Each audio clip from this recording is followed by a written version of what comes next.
I would emerge from a brief period of sleep, but as is the case when we first awake or just prior to sleep, we operate momentarily in a state between the two, where we are not fully awake nor fully asleep, what is referred to as hypnagogia.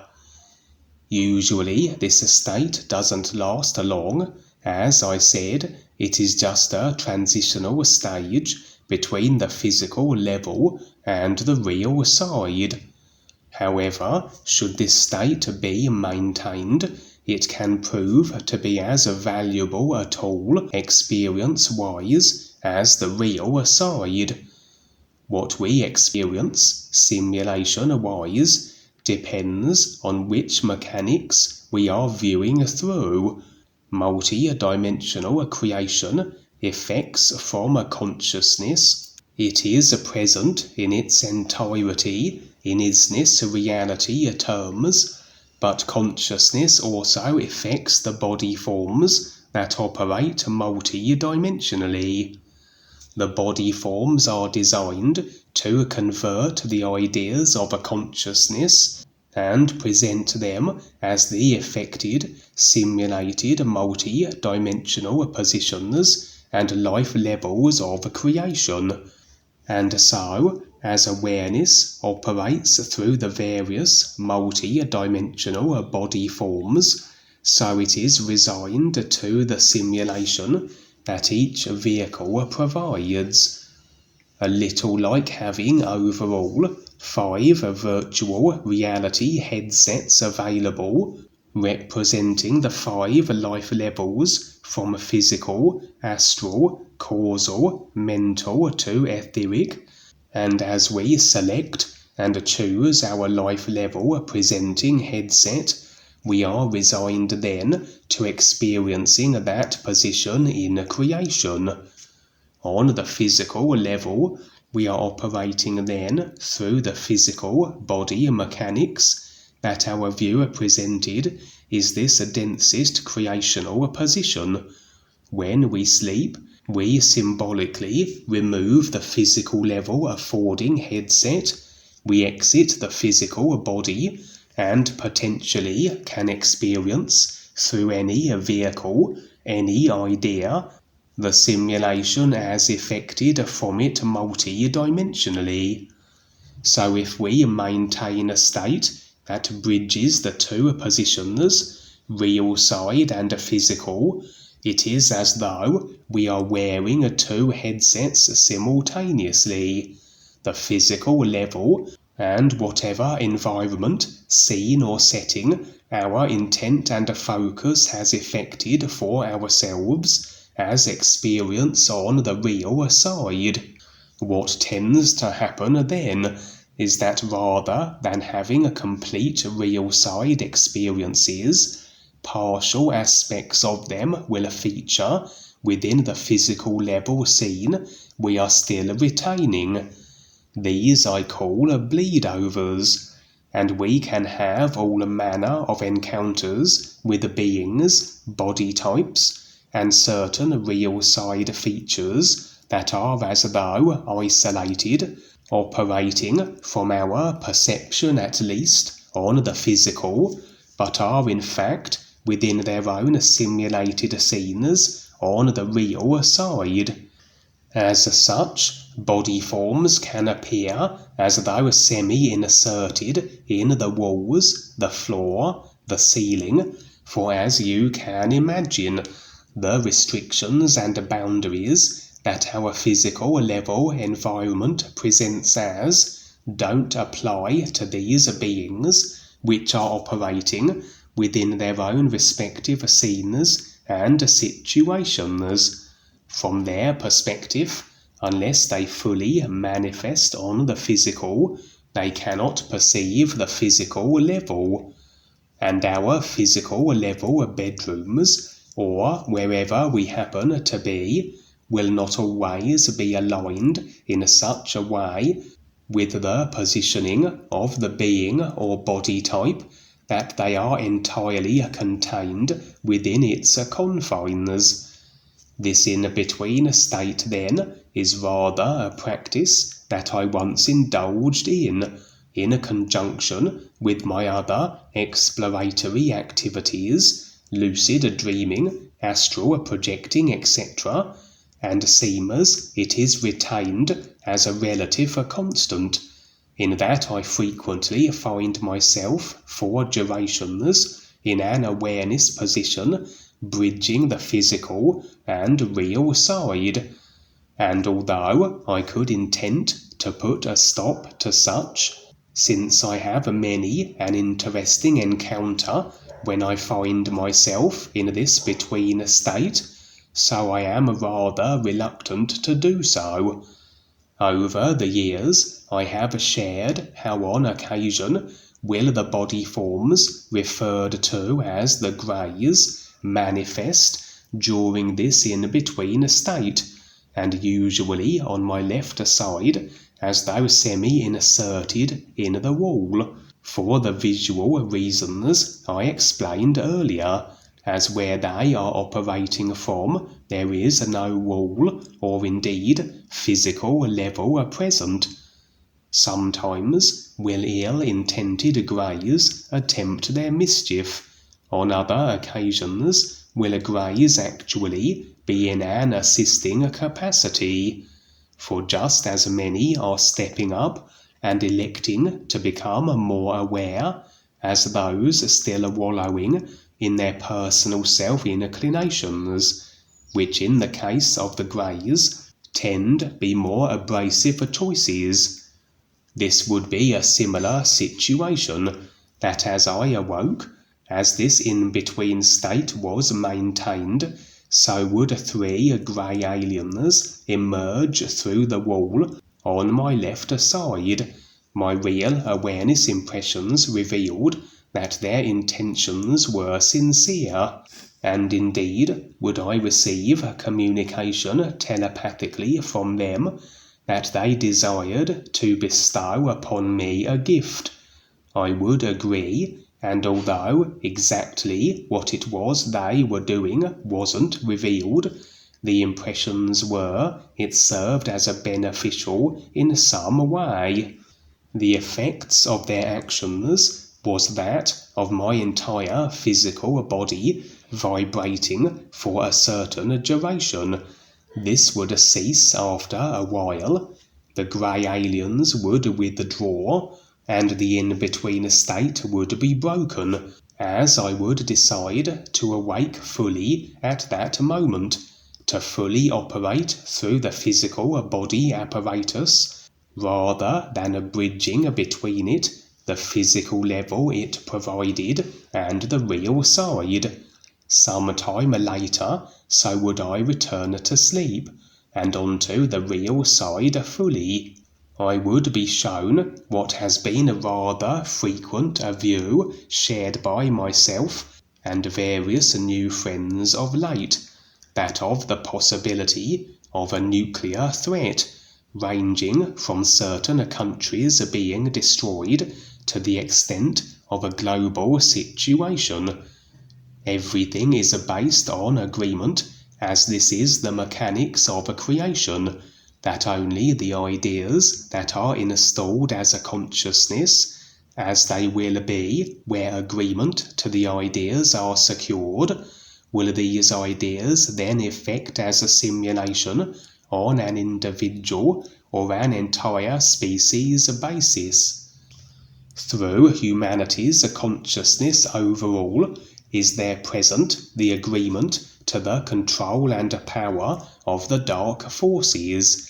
This has been secured effectively since the moment humanity was first genetically manufactured as a slave species, and an agreement that has been perpetuated and built upon ever since.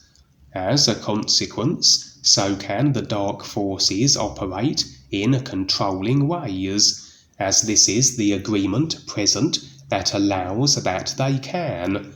The role as made available through the idea of the controller and slave dynamic that exists in human consciousness. As such, The dark forces can exercise this agreement permission within whatever parameters the agreement allows, for cause and effect creation is very precise.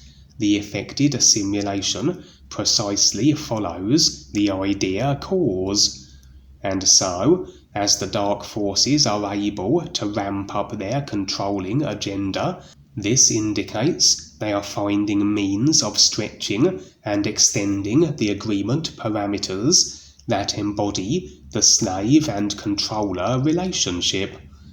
They are still resigned, however, to what humanity in fact decides and agrees to, and overall agreement can fluctuate, which dictates a fluctuation of effected overall experience.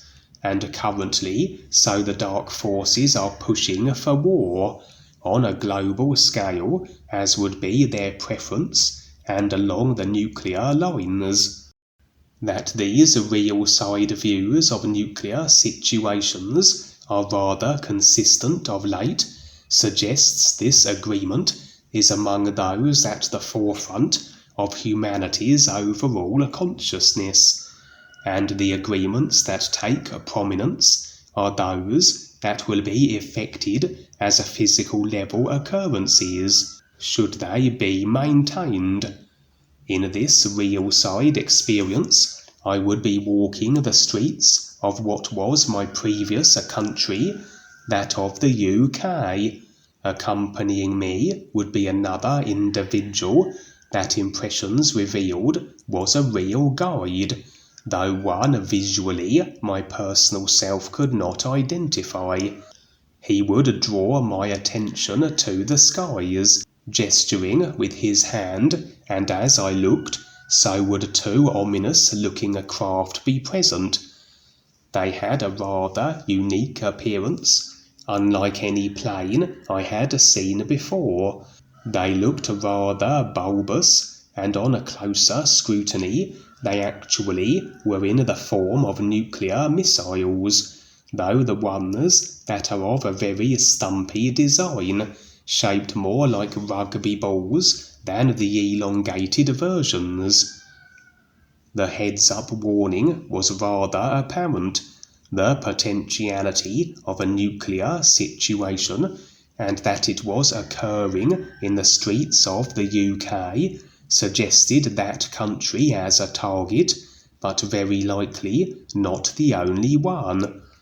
Interestingly, myself and the guide were joined by other individuals, those on their own respective awareness processes. And now, before us, would the ground suddenly be converted into a curious grid-like layout. This would only be visually apparent to the group, the guide and myself, and not to any other participant who was featuring in the experience, the various passers-by, etc. The grid had a rather technological look to it, as though infused with and powered by energy, the grid lines glowing with a slight blue tinge. The grid line placement presented then what was a layout of squared spaces, all of which were several feet in width and height, and within each squared space would be contained various symbols. Some were numerals, some were as though geometry, but scattered throughout would be spaces containing the number 9. And it was so that impressions revealed the group and I, led by the guide, were to negotiate our way across this overall grid, but only by stepping on the spaces where the number 9 was present. To step on any other space with whatever numeral or symbol it contained would in some way be detrimental. This objective was the only means by which the avoiding of being the recipient of any physical level experience involving nukes could be so.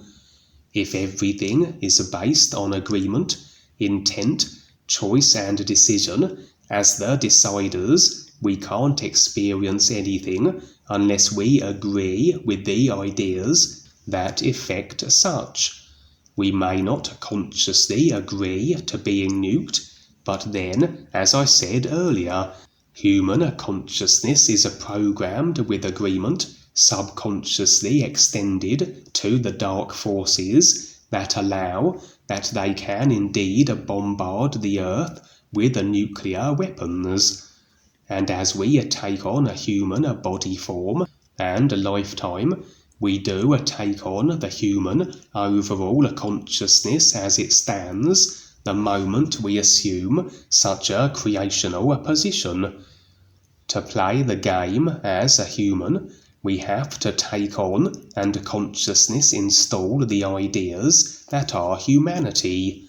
We inherit, so to speak, this same agreement to the dark forces of power.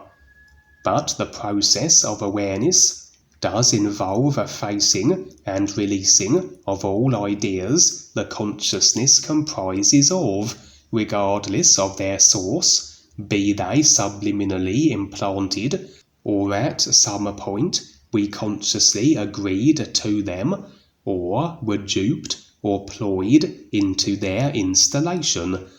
If we find ourselves in the experience of being in a country when it is subjected to a nuclear attack, this can only be so if we have the agreements maintained. As we release agreements, we also afford ourselves more options. More doors and opportunities may open that would have been previously closed to us or unavailable through the rigidity of our routine consciousness held to that denied such options. But with such options, we may need to take the necessary actions, that we may effect for ourselves the potentiality of, say, an alien picking us up in his spaceship and whisking us away from harm. But then we do have to make the choice to get on the ship. We have to take the opportunity that becomes available for, say, a relocation to other Earth positions or even to other planets. And ultimately, as everything we experience follows intent placement, if we have a solid intent and a focus with the overall real purpose of his recognition, so a simulation and a situation will roll out to this end. Everything that transpires will be that which allows this process to continue, the various options made available, etc. This was overall the representation of this grid layout, I would surmise. A grid that only those on their awareness processes, the group, myself, and the guide in the experience could see. The various symbols and numerals that we were to avoid, representing the less than optimum choices and decisions, as though we were able to see far better that which it makes sense not to do. For indeed, the only spaces we were to walk upon were those containing the number 9, and this number has been revealed as representing a completion, which can be construed as being the completion of the awareness process, that of standing as the real awareness beings we are, divorced from all creational idea attachment. As I said, to maintain the real intent, so can creation with all its ideas, distractions and laws be successfully navigated through, as represented with the grid the group and I were traversing, as we took care to only utilize the number 9 spaces and avoid all other options. as anything other than the intent to recognize the ears would be intents that must be creationally binding, and so this suggested that yes, these nukes may fall, but the new friends will always have options as they maintain their real intent and focus. Okay, that was great, Kevin. Yes, I was doing something here. Thank you so much. Heads up, you got out of there just in time, Kevin. They're little stinkers over there, aren't they? Well, we'll see. There's still time here. Yeah, just like an Independence Day where they got out just in time, where they were nuked, etc., lasered, whatever. So anything can happen. And so we're in cause and effects agitation, and this is all a wake up. So it's about focus and about your real awareness to get beyond the fears and face it, because it's only a physical body if it happens. Otherwise, we got a lot to do here. So either way, yes, it's torture, but this is how we wake up. So yes, and so glad you're here, Kevin, to let us know all the things that we got to go through, and that's just part of it. And there's a lot more too. So it's a big wake up, or it's more lifetimes of doing nothing but nonsense with the controller. So it's all here and now. Here it is. Thank you. Thank you, Kevin.